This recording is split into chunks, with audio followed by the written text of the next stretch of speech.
Hello everyone, welcome to my channel.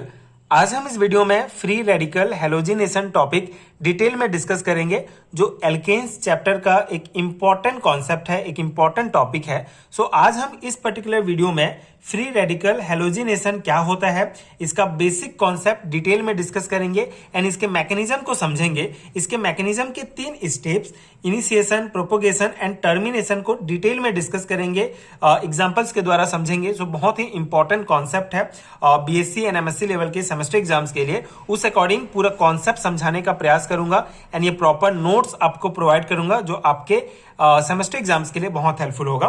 So free radical halogenation क्या होता है? Basically ये एक ऑर्गेनिक रिएक्शन है जिसमें एल्केन्स के हाइड्रोजन एटम्स को हैलोजेंस के द्वारा रिप्लेस किया जाता है। ठीक है, तो फ्री रेडिकल हैलोजिनेशन एक ऑर्गेनिक रिएक्शन है जिसमें एल्केन्स के हाइड्रोजन एटम को हैलोजेंस के द्वारा रिप्लेस किया जाता है। ठीक है, अब अगर हम इसका बेसिक इंट्रो देखें, so in the presence of ultraviolet rays or at high temperature, alkanes react with chlorine and bromine to give substitution product. For example substitution product, जैसे कि यहाँ पे देखिए मीथेन हमारा एक एल्केन है। यहाँ पे बेसिक में क्या कहा जा रहा है कि अल्ट्रावायलेट रेस या फिर हाई टेम्परेचर की उपस्थिति में जब एल्केन्स को क्लोरीन या ब्रोमीन के साथ रिएक्ट कराया जाता है तो हमको एक सब्स्टिट्यूशन प्रोडक्ट मिथाइल क्लोराइड प्राप्त होता है। ठीक है, अब यहाँ पे ये आगे कैसे होगा, मैकेनिज्म में डिटेल समझेंगे। यहाँ पे आपको ये समझना है कि ये हमारा मीथेन एल्केन है, एल्केन्स का एक हाइड्रोजन को इस क्लोरीन एटम के द्वारा जो है रिप्लेस किया गया है और यहाँ पे CH3Cl मिथाइल क्लोराइड बना है। ठीक है, तो फ्री रेडिकल हैलोजिनेशन का बेसिक रिएक्शन यही है कि अल्ट्रावायलेट रेज या फिर हाई टेम्परेचर की उपस्थिति में एल्केन्स को अगर हम क्लोरीन या ब्रोमीन के साथ रिएक्ट कराते हैं तो हमको मिथाइल क्लोराइड प्राप्त होता है। जैसे ये हमारा मीथेन है, मीथेन में एक हाइड्रोजन जो है एक क्लोरीन हैलोजेंस के द्वारा इसको रिप्लेस किया जाएगा, जिससे CH3Cl मिथाइल क्लोराइड बनेगा। ठीक है, इसे मोनोक्लोरोमीथेन भी कहा जाता है। इसी प्रकार अगर हम इथेन को एग्जांपल में लेंगे तो इथेन CH3 का रिएक्शन जब हम अल्ट्रावायलेट रेस की उपस्थिति में क्लोरीन के साथ कराते हैं तो यहां से ये हमारा जो एल्केन है, इसका एक हाइड्रोजन जो है रिप्लेस हो जाएगा इस एक क्लोरीन के द्वारा, एक हैलोजन के द्वारा। ठीक है, तो ये हमारा CH3CH2Cl जो है हमको प्राप्त होगा, जो है इथाइल क्लोराइड। इसे मोनोक्लोरोमीथेन भी कहा जाता है। ठीक है, तो ये बेसिक कॉन्सेप्ट है फ्री रेडिकल हैलोजिनेशन का। Above mentioned monohalogen derivatives are further halogenated and all available hydrogen atoms are successively replaced by halogens। अब यहाँ पे आगे बढ़ाया गया है कॉन्सेप्ट को। जैसे ये हमारा पहले मीथेन एंड क्लोरीन को हमने रिएक्ट कराया तो उसके बाद ये हमको मिथाइल क्लोराइड प्राप्त हुआ।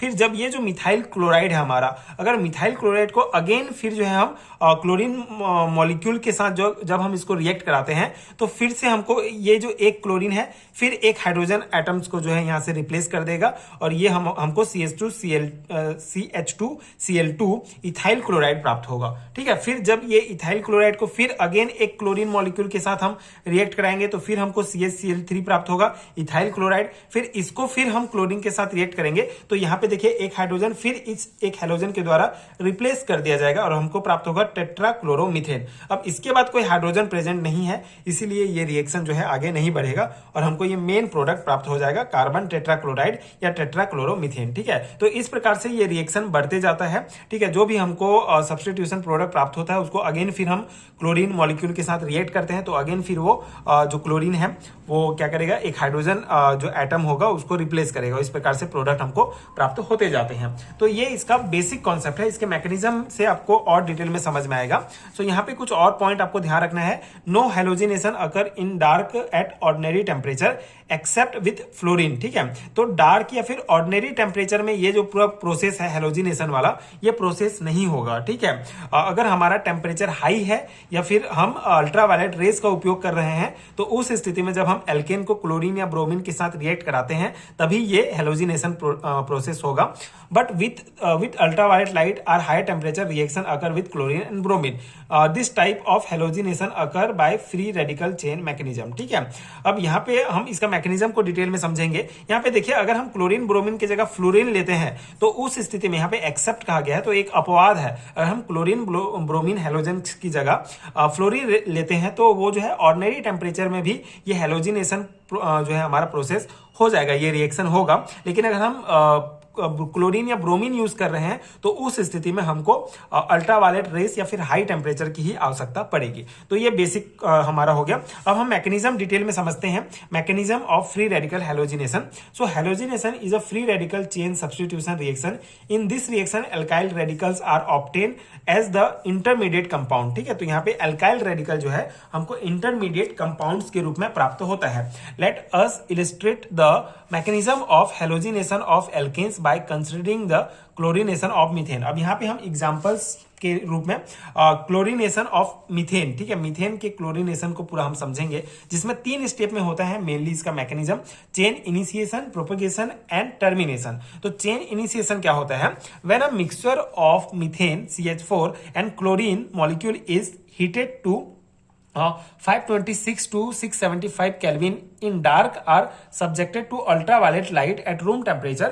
Chlorine absorbs energy and undergoes homolytic fission, producing chlorine free radicals or atom. तो सबसे पहला स्टेप क्या होता है इसके मैकेनिज्म में कि जो हमारा क्लोरीन है हमारा, ठीक है, जो क्लोरीन मॉलिक्यूल है, जब हम क्लोरीन मॉलिक्यूल और मीथेन को हाई टेम्परेचर पर अल्ट्रावायलेट रेस की उपस्थिति में गर्म करते हैं, ठीक है, तो जो ये जो क्लोरीन है क्या होगा? एनर्जी एब्जॉर्व कर लेता है। क्लोरीन मॉलिक्यूल एनर्जी एब्जॉर्व करता है और इनके बीच जो है होमोलाइटिक बॉन्ड फ्यूजन होगा। होमोलाइटिक बॉन्ड फ्यूजन मतलब एक इलेक्ट्रॉन इसके पास चले जाएगा, एक इलेक्ट्रॉन इसके पास चला जाएगा, ठीक है, जिससे हमको 2 क्लोरीन फ्री रेडिकल्स प्राप्त होते हैं। ठीक है, ये हमको एक हो गया, ये हमारे एक हो गया, ठीक है। जब दोनों के बीच होमोलाइटिक बॉन्ड फ्यूजन होगा तो हमको इस प्रकार से 2 क्लोरीन फ्री रेडिकल्स प्राप्त होता है। तो ये चेन इनिशिएशन जो है प्रोसेस है, मतलब ये शुरुआत हो रहा है चेन का।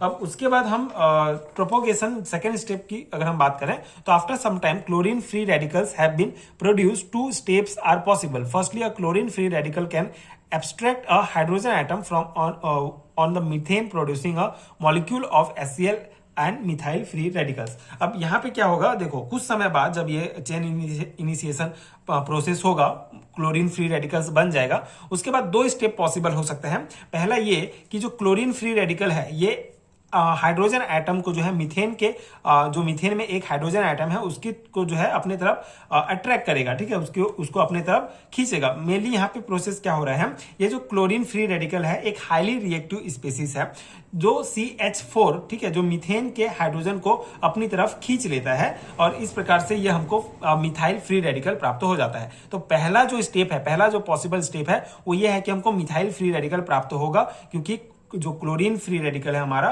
वो हाईली रिएक्टिव स्पीसीज है, जिसके कारण एक हाइड्रोजन एटम को अपनी तरफ खींच लेता है और इस प्रकार से हमको ये मिथाइल फ्री रेडिकल प्राप्त होगा। यहाँ पे जो डेल H से यहाँ शो किया जा रहा है, ये suggest that the energy change is favourable though small, ठीक है। अब सेकेंडली जो सेकेंड पॉसिबिलिटीज क्या है, the methyl radical can then remove a chlorine atom from a chlorine molecule forming methyl chloride and a new chlorine atom. Chlorine atom means chlorine free radicals are form, ठीक है।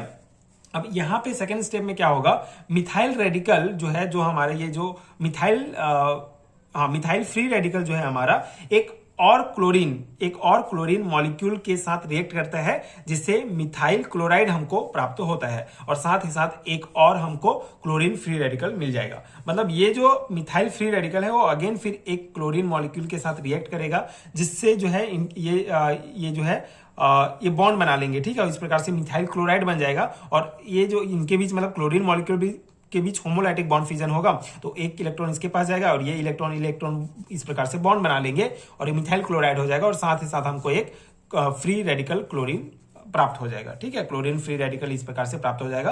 अब यहाँ पे concept ये है कि जो नया हमारा ये free radical chlorine free radical बना हुआ है ये फिर से CH4 के से रिएक्ट करेगा और साइकिल कंटिन्यू करेगा। मतलब मतलब CH4 मीथेन के साथ फिर रिएक्ट करेगा ये और फिर से ये साइकिल कंटिन्यू रहेगा। मतलब ये जब तक जो है क्लोरीन फ्री रेडिकल बनता रहेगा तब तक ये रिएक्शन पूरा चलता ही रहेगा, ठीक है। इसीलिए हमारा थर्ड स्टेप होता है टर्मिनेशन वाला, ठीक है, जिससे इसको टर्मिनेट किया जाता है, मतलब स्टॉप किया जाता है इस रिएक्शन को, ठीक है। आई होप आपको इतना बेसिक समझ में आ गया होगा कि प्रोपोगेशन स्टेप में क्या होता है।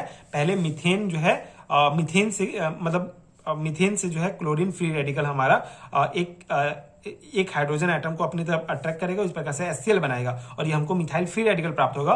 फिर मिथाइल फ्री रेडिकल्स को फिर अगेन जब हम क्लोरीन मॉलिक्यूल के साथ रिएक्ट कराते हैं तो फिर हमको एक क्लोरीन फ्री रेडिकल प्राप्त हो जाता है, साथ ही साथ मिथाइल क्लोराइड। तो ये जो क्लोरीन फ्री रेडिकल है फिर अगेन जो है ये इस प्रकार से जाके ये मीथेन के साथ रिएक्ट करेगा, ठीक है। और इस प्रकार से ये पूरा स्टेप जो है वो कंटिन्यू चलता रहता है, ठीक है। ये हो गया। अब यहाँ पे हम कुछ थ्योरी पॉइंट डिस्कस कर लेते हैं। जैसे another chlorine free radical is form in this step is exothermic. An important feature of the mechanism is that the chlorine free radical consumed in the first step is replaced by another free radical in the second step. This type of behavior is typical a chain process, ठीक है। तो ये जो process होता है, बार बार chlorine free radical बनता जाएगा और फिर से रिएक्शन चलता रहेगा, इसको चेन प्रोसेस कहा जाता है। And this free radical can attack yet another methane molecule, thus continuing the process. In practice, the chain length is limited by recombination reaction which terminate the chain, ठीक है। अब यहाँ पे टर्मिनेशन स्टेप आता है, थर्ड स्टेप, जिससे फिर ये हमारा जो कंटिन्यू बनता रहेगा वो नहीं बनेगा। मतलब उसमें बेसिकली क्या करते हैं कि एक जो दो फ्री रेडिकल्स मिलकर जो है एक स्टेबल मॉलिक्यूल बना लेते हैं, जिससे हमारा रिएक्शन रुक जाता है। उसको आगे हम देखेंगे। यहाँ पे एक इंपॉर्टेंट चीज आपको देखना है, the energy diagram for the overall propagation step, ठीक है। प्रोपोगेशन स्टेप का जो हुआ उसका एक आपको ये एनर्जी डायग्राम आपको ध्यान रखना होगा, ठीक है। ये हमारा पोटेंशियल एनर्जी और प्रोग्रेस ऑफ रिएक्शन के बीच एक ग्राफ है, जिसमें ये हमारा रिएक्टेंस है, ठीक है। जो हमारा मीथेन है वो एक क्लोरीन फ्री रेडिकल के साथ रिएक्ट करता है।